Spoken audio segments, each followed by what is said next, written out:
Akwụkwọ Onyeamụma Zekaraya isi nke 2. Wee welie anya m, hụ ma lee, otu onye nke eriri ọtụtụ dị n'aka ya, wee sị, "Olee ebe gị onwe gị na-eje?"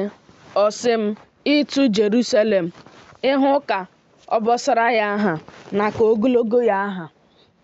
Ma lee, mmụọ ozi nke na-agwa m okwu na-apụ, mmụọ ozi ọzọ na-apụkwa izute ya, sị ya, "Gbaa ọsọ, gwa ụmụ okorobịa nke okwu sị, n'obodo dị iche iche na-enweghị mgbidi ka Jerusalem ga-ebi, site n'ịba ụba mmadụ na anụmanụ dị n'ime ya, n'ihi na mụ onwe m ga-abụrụ ya mgbidi ọkụ gburugburu."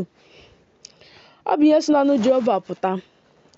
Ọ bụkwa ebube ka m ga-aghọ n'etiti ya. Ewu ewu, sinụ n'ala ugwu gbalaga. Ọ bụ ihe si n'ọnụ Jehova pụta. N'ihi na dịka ufufe anọ nke eluigwe ka m chụsaworo unu. Ọ bụ ihe si n'ọnụ Jehova pụta. Ewu, gị Zayọn, wepụga onwe gị, gị nwanyị nke gị na ada Babilọn na-ebi. N'ihi na otu a ka Jehova nke usu nke ndị agha sịrị, ọ bụ mgbe nsọpụrụ gasịrị ka o ziworo m jekwuru mba niile ndị na-akwata unu. N'ihi na onye na-emetụ unu aka na-emetụ nwa anya ya. N'ihi na lee, m gaje efegharị aka m n'ahụ ha. Ha ga-abụkwara ndị na-efe ha ihe nkwata.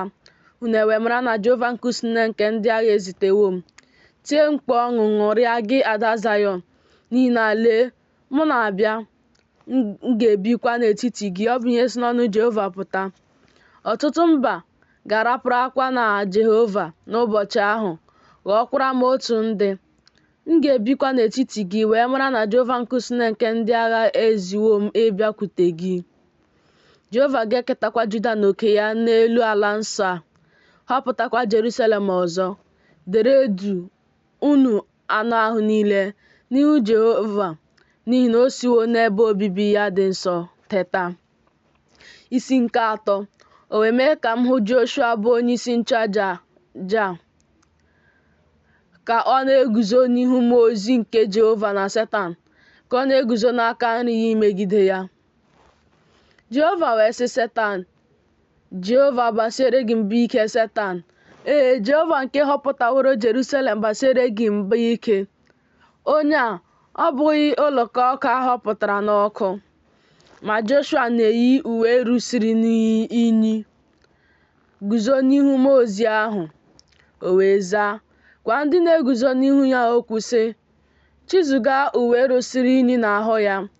O wee sị ya, "Lee, emewo m ka ajọ omume gị si n'ahụ gị gabiga. M ga-eyibekwa gị uwe emume." O wee sị, ka ha kụkọọ akwa nkụkọ isi nwụrụ enwu n'isi ya.